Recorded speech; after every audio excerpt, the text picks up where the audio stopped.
On the program today, France to help Africa make more COVID-19 vaccines locally targets 40% of African population inoculated by year end.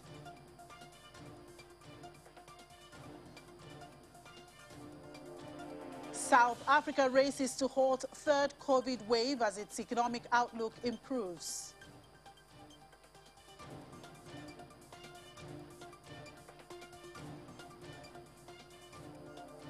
And Egypt lifts coronavirus restrictions from June 1.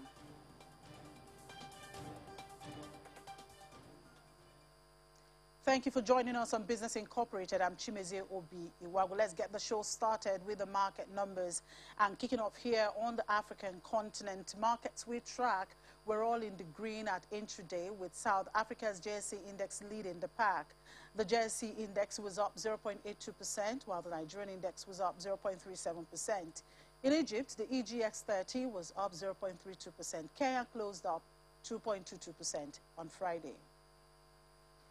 In the meantime, in the Gulf region, mixed sentiments was observed at intraday. In the UAE, Abu Dhabi was up 0.70%, while the Dubai financial market was down 0.41%. Elsewhere, in Saudi Arabia, the index was in the red, down 0.05%, while the Qatari market was up 0.16%. Well, markets in the UK are closed for spring bank holidays, but the European market looks to start off the week in the red, with the German DAX and France's CAC 40 down. Let's get an overview of sentiment around Europe. Let's talk to Ashutosh Pandey. Hello, Ashutosh. Good afternoon. Good to see you. Hey, good afternoon, Chimi. It's good to be back here. Great to see you, Ashutosh. Well, the global debate around inflation is heating up, especially after a key U.S. inflation gauge came in much higher than expected last week. How's the debate playing out in the Eurozone, where inflation data is expected tomorrow? Well, there is a big debate here as well. Admittedly, it's not as big as it's in the U.S., but it is still a major cause of concern. We've seen inflation go up over the past few months, and now there are expectations of it actually breaching that 2% ECB target in the coming months. But the ECB itself is not that much perturbed. It feels that it is not the right time to actually tighten the money tabs. The economy is still recovering. The job market is still weak, and the wage growth is still subdued. And that's the reason why it feels that it's not the right time to actually tighten the money tabs. It also says that inflation is being driven by largely temporary factors, which are transitory in nature, things like supply chain issues. We've seen chip shortages. They've also been a factor. Then commodity prices have gone up, and that's because of huge demand from China. And the ECB feels that these factors are going to stabilize as the economy stabilizes post the recovery. And then there's also the base factor. Last year, remember, the prices of energy oil prices had gone down drastically. So now when you see the current prices year-on-year basis, they seem really steep. And that's the reason why we have to also factor in the base factor. So these are the basically factors that they're looking at. And the other thing that also comes to mind, and that is actually stoking fears, is the pent-up demand, that the big monster, like once the economy is open, then people are just going to spend the billions in savings that they have been sitting on because of the restrictions. And that is actually going to lead to a condition where it would be too many euros chasing too few goods, because we know that many of the businesses have been actually affected and they've gone bankrupt. So there are just not enough businesses to cater to this increased demand. But many experts do feel that it's not going to pan out that way, and people are not going to spend all the savings right away, and that is going to be some sort of a positive signal for the ECB. Well, there is another debate raging. Should the WTO impose a temporary ban on COVID vaccine patents? Well, talks on patent waivers are taking place at the global trade body to find an answer to that. We know Germany is opposed to a US-backed proposal to waive patents. Could we see a change of heart from Berlin?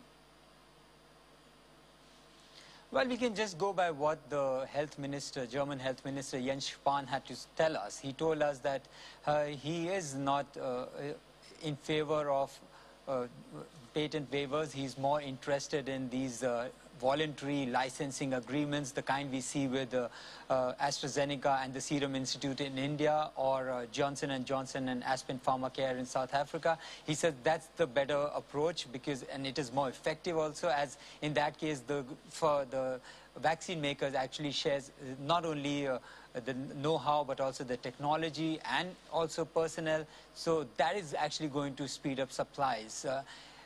Patents waiver on their own are not going to be not going to be effective, he says, because he feels that not everybody has the capability to just get the recipe and then prepare a full meal for you. And that's what he feels, that the patents are essentially the recipe, and you need to know how to go about using that technology and cooking a good meal. He's also advocating for the richer countries to share excess vaccines donated to poorer countries. That is something the European Union has been working on in partnership with COVAX and WHO. And he did indicate that CureVac and BioNTech, the two mRNA vaccine makers in Germany, are actually eager to work with African partners and boost vaccine capabilities. Now, the OECD has just come out with the latest global economic outlook. Are there any surprises in there? Not that I have seen any. Basically, it's pretty much what the others have been saying. The economy is going to recover. It's on a recovery path. OECD has also boosted its growth outlook for this year. But it has actually warned that this recovery is going to be uneven. There are some countries like Argentina, South Africa, they may take like 5 years, more than 5 years, to reach the pre-pandemic levels as far as the GDP is concerned. On the other hand, you have China and the US, which have already reached the pre-pandemic levels. And then OECD has also warned about rising inequalities because of the pandemic. It feels that the high-skilled jobs somehow weathered the storm much better than the low-skilled and the middle-skilled jobs. And that's where we can see an increased inequality. All right, thank you very much, Ashutosh, for your time today. We hope to see you tomorrow. Thanks, Jimmy. And shares in Asia Pacific were mixed today as investors reacted to the release of China's official manufacturing purchasing managers index for May. Mainland Chinese stocks closed higher, with the Shanghai Composite rising 0.41%, while the Shenzhen Component advanced 0.96%. Hong Kong's Hang Seng Index fell about 0.2% as of its final hour of trading. China's official manufacturing purchasing managers index for May came in at 51.0. That compared against analysts' expectations of a reading of 51.1. Elsewhere, the Nikkei 225 in Japan slipped 0.99%, while the Topix index shared 1.26%. South Korea's Kospi closed 0.48% higher. In Australia, the S&P ASX 200 declined 0.25% on the day to 7,161 points. And U.S. financial markets are closed for Memorial Day today. Memorial Day honors the women and men who died serving their country, and the holiday has become an unofficial start to summer.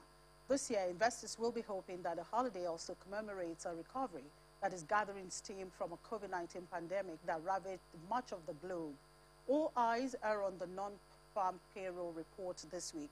On Friday, the S&P 500 climbed slightly to close its fourth straight positive month amid growing optimism over the U.S. economic recovery. The broad equity benchmark ended the session up 0.1%, sitting just 0.8% from its record high. The Dow Jones Industrial Average gained 64.81 points to the tech-heavy Nasdaq Composite inched up 0.1%. And oil prices climbed in early trade today, underpinned by the bright outlook for fuel demand growth in the next quarter, while investors looked ahead to the OPEC Plus meeting this week for supply guidance. Brent crude futures for August nudged up 7 cents to $68.79 a barrel after settling at their highest in 2 years on Friday. U.S. West Texas Intermediate crude for July was at $66.45 a barrel, up 13 cents. Both contracts are on track for a second monthly gain, as analysts expect oil demand growth to outstrip supply despite the possible return on Iranian crude and condensate exports. The Organization of the Petroleum Exporting Countries and their allies, including Russia, will meet on Tuesday. The group known as OPEC Plus is expected to stay the course on its plans to gradually ease supply cuts until July. And on metals now, gold prices held firm above the key $1,900 level early today after U.S. consumer prices rose more than expected in April and supported the metal as an inflation hedge. Spot gold was steady at $1,903.25 per ounce. U.S. gold futures edged 0.1% higher to $1,907 per ounce. U.S. consumer prices surged in April with a measure of underlying inflation blowing past the Federal Reserve's 2% target and posting its largest annual gain since 1992. In other metals, palladium fell 0.2% to $2,819.14 per ounce. Silver gained 0.2% to $27.94, and platinum rose 0.5% to $1,182.74. And away from the markets, France will strive alongside African nations to vaccinate 40% of the continent's population by the end of 2021. That's according to the French President Emmanuel Macron during an official visit in Pretoria, South Africa.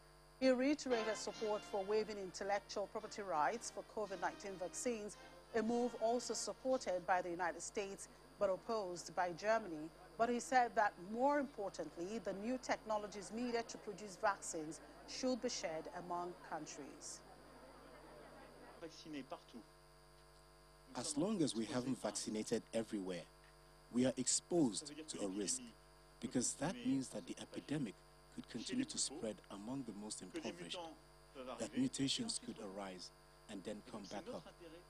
So this is, of course, in our interest. And so I want to set this goal in Africa, to have 40% of the population vaccinated by year-end, and in coordination with Africa, to have 60% of the population vaccinated by 2022. The heart of the problem today is not so much intellectual property, but more the transfer of technology. I would say that even if someone gave intellectual property rights for messenger RNA vaccines to France, we wouldn't be able to produce them until 2 years later. The key is on how we could create the capability to transmit technologies and know-how. That's the key. And so we should not have constraints regarding this.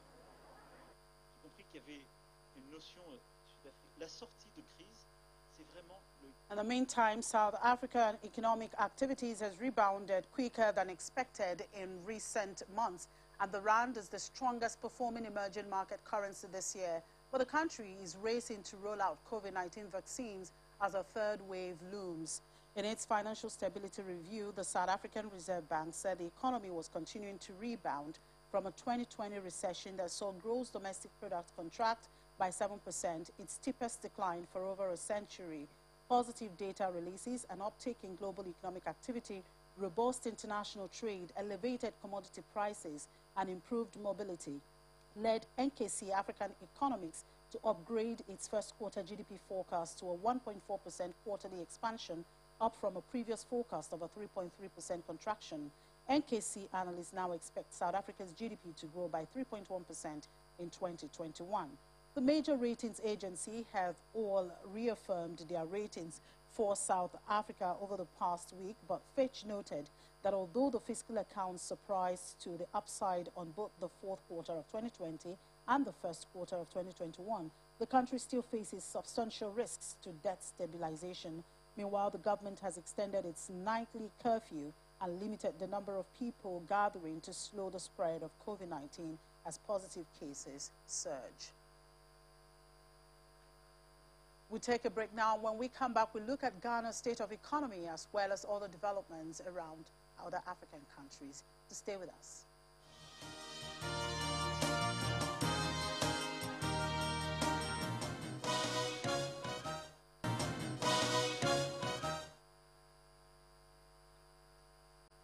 The World Bank and the United Nations last week pledged additional aid to push forward Ghana's COVID-19 vaccine rollout and economic recovery.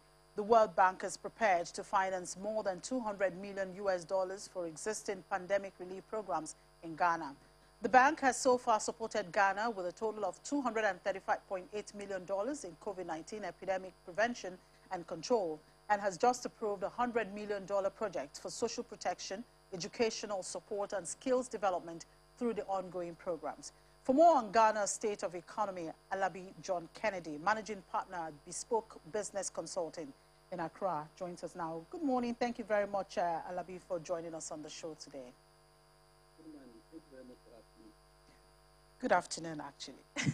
All right. Well, earlier this month, May 3rd, to be precise, Ghanaians protested unemployment, corruption, irregular power, water shortage, illegal mining, a poor educational system, among other things, in what it called #FixTheCountry campaign. What has changed since after that protest? Well, much has changed as regards government's response to the demands of the people.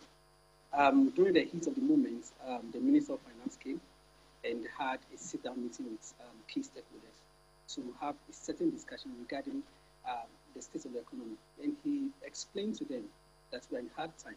We need to make sure that we put our houses in order to meet up with these challenges right now. So the Minister of Finance came out to have the discussion. The Minister of Energy also came out and spoke about electricity, which was one of the main issues why the Fix the Country Now issue came out. And he told them that we are trying to expand the electrical base of the country. So what we need to know is that during the expansion, there will be certain light off here and there. So people should try as much as possible to deal with them. Then the Minister of Information also came out to create a kind of avenue where people can discuss and vent and have this kind of discussion with the government so that they can take up their opinions and forward that to the president for issues to be resolved. And this has actually suited the mind and the heart of Ghanaians in general and made them feel that the government is trying to do something and make sure things are done to fix the country. So far, so good. We haven't had any issues, no ranting again, at least it's on the low side now. And we are hoping that the government would make do to achieve their great success in whatever they said they will do. All right. Now, after that protest, the President, Nana Akufo-Addo, addressed some of the issues being protested, including his administration's plan to attract foreign companies to Ghana. Now, Twitter had announced plans to establish its African headquarters in Ghana. What does that say about Ghana's economic stability, so much so that it is a preferred destination for foreign investors and companies, and perhaps not Nigeria? Well, it's the pride of every country to have a very good ecosystem where business can thrive. Ghana is one place where the ecosystem is favorable. When you talk about political stability, there's so much political stability. There's no kidnapping, there's no bandits, nothing of that nature. So the economy is so strong enough to be able to absorb people who want to come and invest in Ghana. And it's so soothing to see that Twitter came in, people were happy, and we know that all other businesses will follow suit. So far as we know, the basic amenities and basic infrastructure that will be needed to be able to buttress and grow these new companies coming in, we have them. When you talk about electricity, for the past 3 years, I've never witnessed 12-hour light off. Neither have I witnessed any kind of water which goes for like a day or two without getting them. So there are some basic amenities that will help the businesses to thrive. These amenities are here. And naturally, Ghanaians are accommodating. And this has also helped to make Ghana a destination for businesses to grow. The last thing I'll talk about is the financial institution. There's a very strong financial institutional base, whereby when investors come in, they're able to repatriate their profits out of the country. There's a strong reason for this, because the governments decide to take a 5% tax on every tax that will be repatriated. So that this will also help to encourage investors to come in. You see that issue in Nigeria where you have to bill in Naira, you can't even repatriate your money in USD. You have to change it to dollars and with various issues. But in Ghana, that's different. So we hope that maybe Nigeria would learn from this and find ways and means to make the ecosystem conducive for investments to come in and invest in Nigeria as well. All right. Now, the IMF is projecting Ghana's growth at 4.8% in 2021. In its latest report on the Article 4 consultation, IMF noted that Ghana has managed the COVID-19 pandemic very effectively and says the economy is rebounding, supported by a strong policy response, but suggested that deeper and more equitable fiscal effort is needed to address the debt vulnerabilities worsened by the pandemic. What's your take? Yes, we say man proposes, God proposes. What is here is that, yes, there's been a projection of 4.8%, but what we are looking as analysts is between 3.5 to 7%. Now, the reason we are saying this is that when we started the year, the inflation rate, which is a key determinant of this, was about 9.9%, and it rose to 10.3%. Now, it's a bit down to 8.5%. The fluctuation is so much that we can't really decide what the projection will be. But we are looking at around 3.7%. The results for the third quarter and the fourth quarter would actually give us a very, very good idea of what the results will be. But well, the World Bank is not wrong, but we on ground feel that it will grow within 3.5 to 3.7%. Now, bring us up to speed with the COVID vaccination program in Ghana. Okay, currently vaccination has begun. The second phase of the vaccination has begun. The first one that came was targeted to a certain class of people, and they needed to take the second dose. So currently, the focus is on people who had taken the first dose, and now they're taking the second dose. In total, about 827,000 people have been vaccinated. And the government has projected that by the end of the year, they are looking at vaccinating about 20 million Ghanaians. We hope we think this is possible, hoping that the funds gotten from various financial institutions can help to purchase these vaccines for the economy to at least rebound at the end of the year. All right, thank you very much for your time, Mr. John Kennedy. We do appreciate your time. Enjoy the rest of the day. Thank you for having me. And Egypt will lift restrictions imposed to curb the spread of the coronavirus, including easing the early closure of shops and restaurants from Tuesday, June the 1st.